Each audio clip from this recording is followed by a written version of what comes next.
जय जगन्नाथ समस्त को पुणी थे स्वागत। आज आम तृतीय श्रेणी जना अजना प्रथम पाठ घरे बाहर रास्तार यही पाठर किसी प्रश्न उत्तर आलोचना करवा। देखो ये किसी चित्र दिखाई प्रत्येक जोड़ी रे किसी चित्र एवं ताहार किसी अर्थ प्रकाश करुच्छे से चित्रर तो ताको आम देखिक जाना आओ निजे भाविबा कि कौ चित्रटा आमर पसंद होची आ क्यों चित्रटी आमर पसंद होना जदि पसंद हो कहीं से पसंद होची और जो चित्र पसंद होनी ताहा कहीं पसंद होना। प्रथम चित्र देखो ये जड़े शिक्षक जड़े व्यक्ति एटा समस्त को खाद्य बंटन कर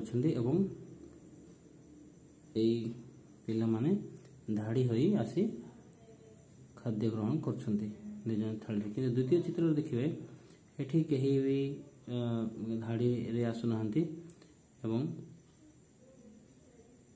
खाद्य एठी टणा अटरा चलती एवं से माने जेहेतु धाड़ी करना से समस्त को खाद्य नबाकू असुविधाटी होची तो यहाँ आमर पसंद होची जेहेतु आम समस्ते यदि धाड़ी मानी श्रृंखलित भाव में आसी ग्रहण करवा ताहले आमे समस्ते खाद्य पाई परिबा एवं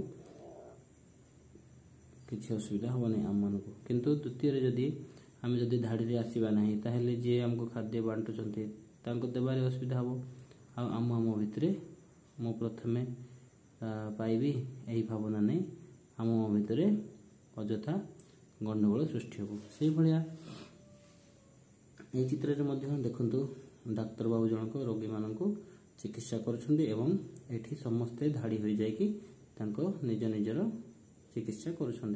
द्वितीय चित्र देखु ये अनेक रोगी अच्छा डाक्तर बाबू जड़े अच्छा ये समस्ते एकाथरके डाक्तर बाबू टेबुल पाखे पलि आसछन्ति जहाद्वारा डाक्तर बाबू को से चिकित्सा कर असुविधा जानवर असुविधा हेब निश्चित भाव में समस्त एका सांगे असुविधा जनइबे क्या चेक करेंगे डाक्तर बाबू तो एमती करवा ठीक नुह यहाँ आम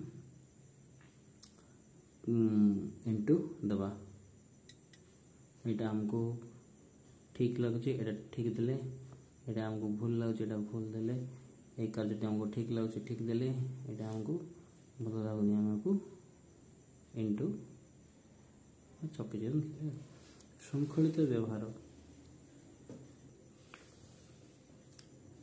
कतोटी श्रृंखलित व्यवहार और कतोटी विशृंखलित व्यवहार आम आमर दैनंदिन जीवन में कि आम आखपाख अंचल जहाँ जदि आम देखुचे ताको आम लिखा तो मुझे लिखुची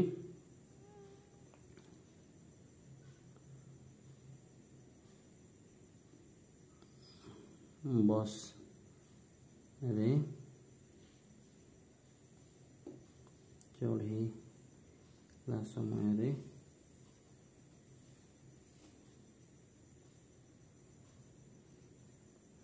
धाड़ी हुई आम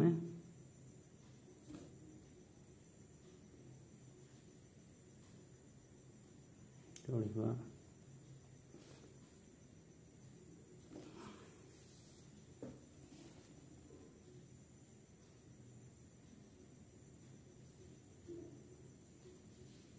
बिना धाड़ी रे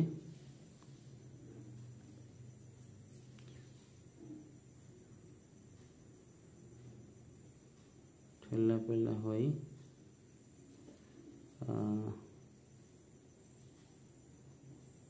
बस भीतर को चढ़ी जीवा यह होची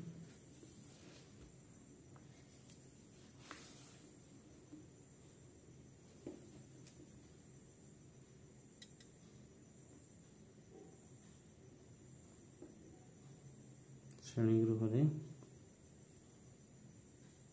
नीरवता रक्षा करवा से विशृंखलित व्यवहार श्रेणीगृह अଯଥା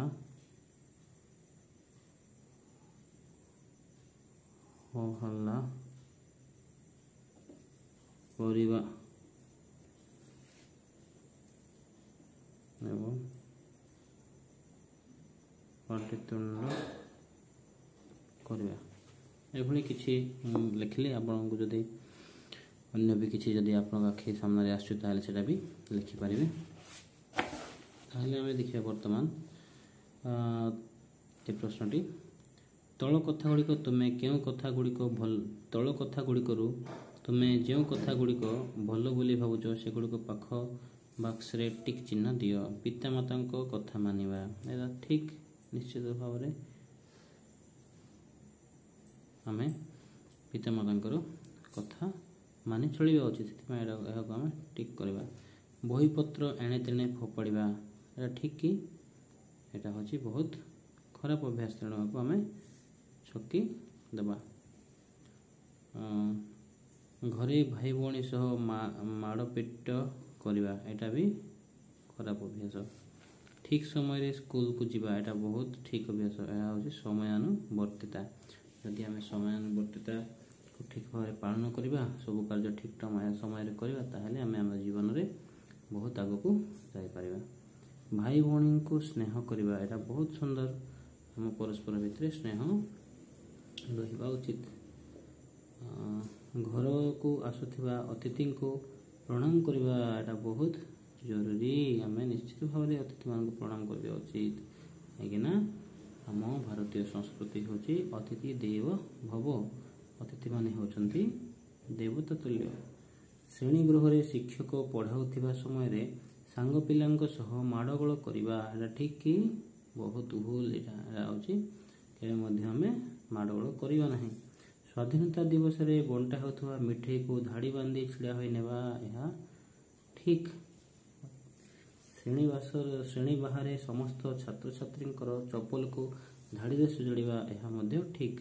ଏହା ଧାଡ଼ିରେ ସଜାଡ଼ିବା ଦ୍ୱାରା ଆମେ ସହଜରେ ଆମ ନିଜ ଚପଲକୁ ଆମେ ଖୋଜିପାରିବା, ଯାହାଦ୍ୱାରା ଚପଲ ହଜିବନି ଆଉ ଦେଖିବାକୁ ବି ସୁନ୍ଦର ଲାଗିବ। ତାପରେ ନିଜ ଖେଳଣାକୁ ସାଙ୍ଗସାଥୀଙ୍କୁ ନ ଦେବା ଏହା ଭୁଲ। ଏମିତି ନାହିଁ ନିଜ ଖେଳଣା ଖାଲି ନିଜେ ହିଁ ଖେଳିବା, ଆଉ କାହାକୁ ଛୁଇଁବାକୁ ଦେବା ନାହିଁ କିମ୍ବା କାହା ସହିତ ଆମେ ସେଇଟା ସେୟାର କରିବା ନାହିଁ, ଆମେ ସମସ୍ତେ ମିଳିମିଶିକି ଖେଳିବା। ବିଦ୍ୟାଳୟରୁ ଫେରି ନିଜେ ପୋଷାକ ବହି ଚପଲକୁ ଉପଯୁକ୍ତ ସ୍ଥାନରେ ରଖିବା ଏଇଟା ଠିକ୍। ଦୋକାନରୁ ଜିନିଷ କିଣିବା ବେଳେ ନିଜର ପାଳି ଆସିବା ପର୍ଯ୍ୟନ୍ତ ଅପେକ୍ଷା ନକରି ଠେଲାପେଲା କରିବା ଏହା ଭୁଲ, ଆମେ ଅଯଥା ଠେଲାପେଲା କରିବା ନାହିଁ, ଆମେ ନିଜର ପାଳିକୁ ଜଗିବା।